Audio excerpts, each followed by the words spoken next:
अस्सलाम वालेकुम। धरती टीवी न्यूज़ सां गॾु मां फौज़िया एजाज। सभ खां पहिरियां हेडलाइन।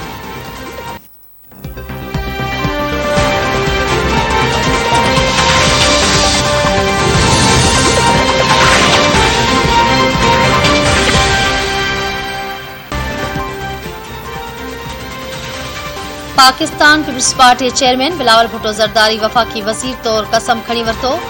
ऐवान सदर में हलफ बरदारी जी तकलीफ़। वज़ीर आज़म शहबाज शरीफ, सदर आरिफ अलवी, अॻूणो सदर आसिफ अली ज़रदारी, आसफा भुट्टो ज़रदारी, सनम भुट्टो ऐं वफ़ाक़ी वज़ीर ऐं ॿिया शरीक। सदर आरिफ अलवी बिलावल भुट्टो ज़रदारी खे उहिदे जो कसम खणायो।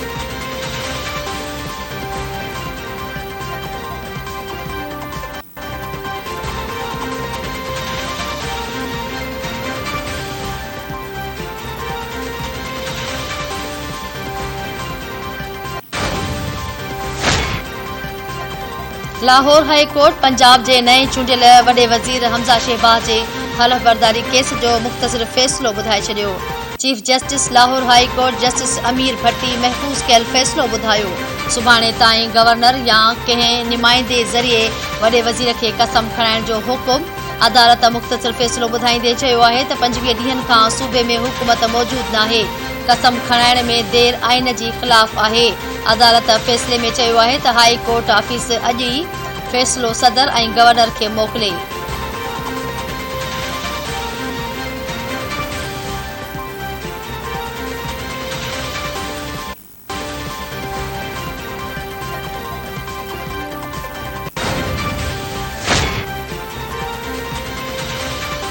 Chief election commissioner Sikandar Sultan Raja चयो आहे त इलेक्शन कमीशन कंहिं बि क़िस्म जो प्रेशर वठण लाइ तयारु नाहे। फॉरेन फंडिंग केस जो फ़ैसिलो मेरिट ते थींदो। पीटीआई फॉरेन फंडिंग केस जी ॿुधणी chief election commission Sultan Raja जी सरबराहीअ में थी। तहरीक इंसाफ़ जे वकील अनवर मंसूर ख़ान चयो आहे त जेसीं ताईं बाक़ी केस हिते नथा अचनि पीटीआई गैर मुल्की फंडिंग केस नथो हली सघियमि। इलेक्शन कमीशन जे मेंबर चयो त कमीशन खे पंहिंजो मैंडेट मालूम आहे। समूरा केस बराबरी सां ॿुधा वेंदा। चीफ इलेक्शन कमिश्नर चयो आहे त हू इस्लामाबाद हाई कोर्ट जे ऑर्डर जा पाबंद आहिनि। कमीशन खे ॿुधणीअ खां नाहे रोकियो। 101 पार्टियुनि जे स्क्रूटनी कई वई। 17 जा अकाउंट्स मुतज़ाद हुआ।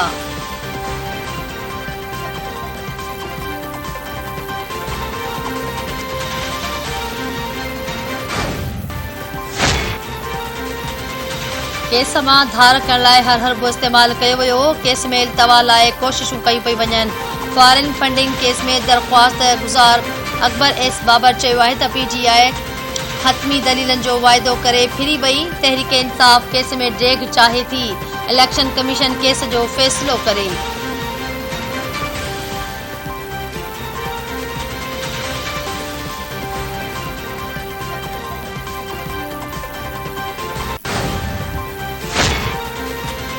चीन जी परॾेही वज़ारत कराची यूनिवर्सिटी में आपघाती धमाके जी सख़्त लफ़्ज़नि में मज़म्मत करे छॾी।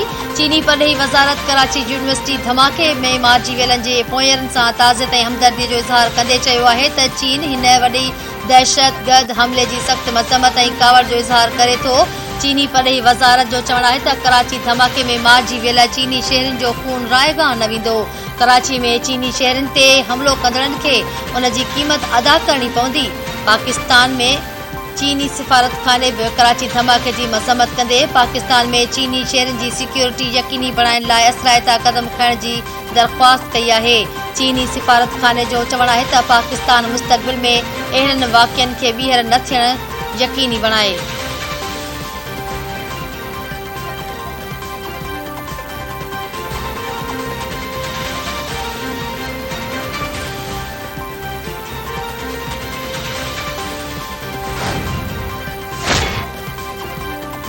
कराची यूनिवर्सिटी में आपघाती धमाके जी जांच लाइ कमेटी जोड़ी वई। जांच कमेटी जोड़ण जो नोटिफिकेशन जारी कयो वियो।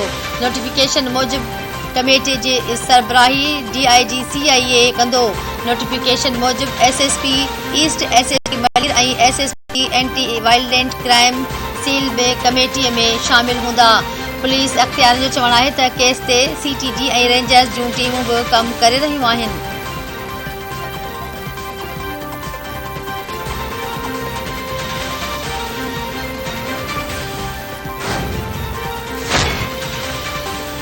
आपघाती बमबार औरत के इम्कानी तौर धमाकेदार मादो यूनिवर्सिटी के अंदर ही दिनो वो।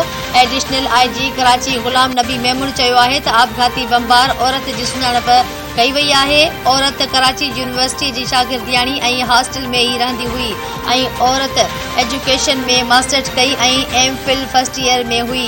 कराची यूनिवर्सिटी के रिकॉर्ड के चेक किया पियो वने। कराची यूनिवर्सिटी के पंहिंजी सिक्योरिटी है अंदर रेंजर की विंग भी है। कराची यूनिवर्सिटी के हवाले से सिक्योरिटी खदशा न हुआ। मुमकिन न है त यूनिवर्सिटी में ईंदड़ शागिर्दन मानून की तलाशी वरती वने।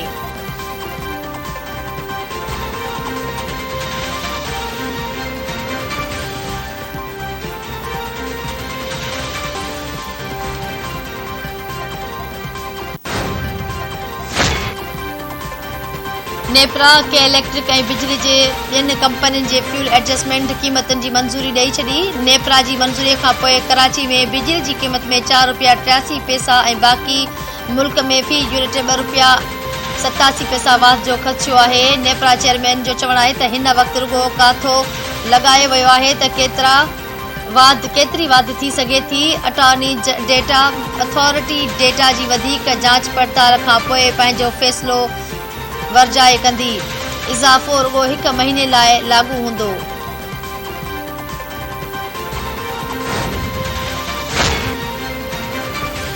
सिंध हाउस हमले केस में PTI जे बिन MLAs फहीम खान अताउल्ला PTI अगवान तनवीर खान के सिक्योरिटी खदशन सबब अदालत में पेश न किया वो।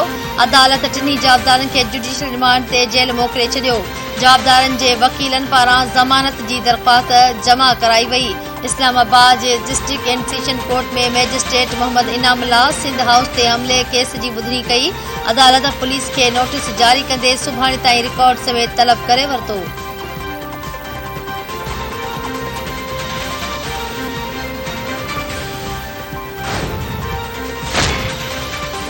मरियम नवाज उम्र की अदायगी लाए पासपोर्ट की हवाले लाए दरख्वास्त वापस वठी छी।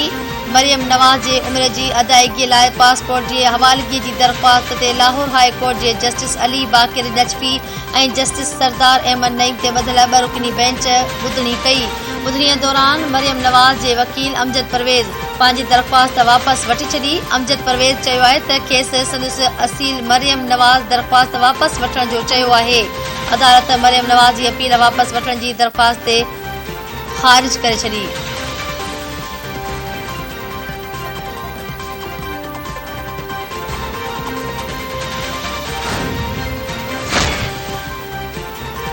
मुल्क ते साजिश तहत इम्पोर्टेड हुकुम मढ़ी वही है। PTI चेयरमैन इमरान खान है त बाहर साजिश थी हिते मीर जाफर मीर सादिक के मिलाए वो। पंहिंजे चोरी बचाइण लाए मुल्क के गुलाम बणाए वेंदो। सुभाणे दुआ की रात मल्हाई वेंदी। तारिक जमील भी साणन गड शरीक थींदो। मुल्क के हकीकी आज़ादी लाए दुआ घुरी वेंदी।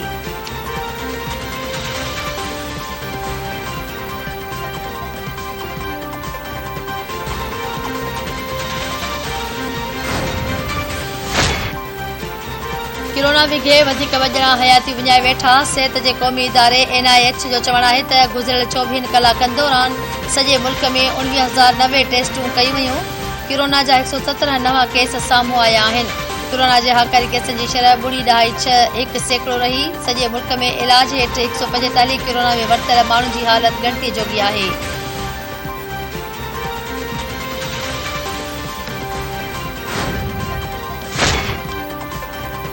सुल्तानकोट भरसा पुरानी तकरार ता हथियारबंदन नीगर के कत्ल करे छो। हुमायूं थाने के हद गोट शेर मोहम्मद चांडियो में चांडका बिरादरी के बिन धुरन में झेड़ो थी पियो। जवाबदारन घर में गिड़ी 12 वरन के नीगर रुस्तम अली के कत्ल करे छो। मक़तूल नीगर जो मढ़ पुलिस तहवील में वठी अस्पताल मुंतकिल करे छो।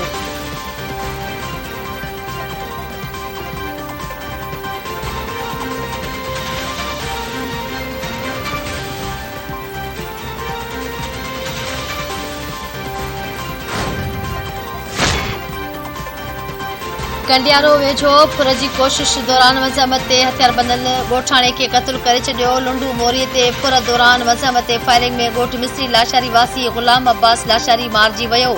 मक़तूल के वारसन जो कौमी शाहराह जाम हाउस भरसा लाश रखी धरणो। एहतजाज कंदड़नि कातिलनि जी फौरी गिरफ़्तारी जी अपील करे छॾी।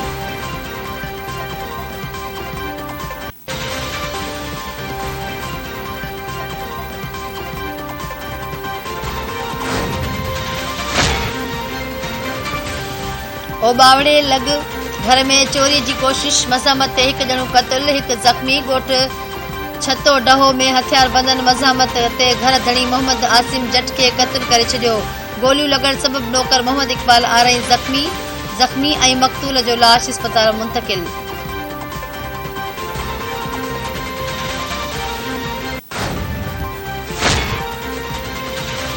हुकूमत पारां ईद उल फितर जे मौक़े ते 4 ॾींहं आम मोकल जो ऐलान। ईद ते 2 मई खां 5 मई ताईं आम मोकल हूंदी।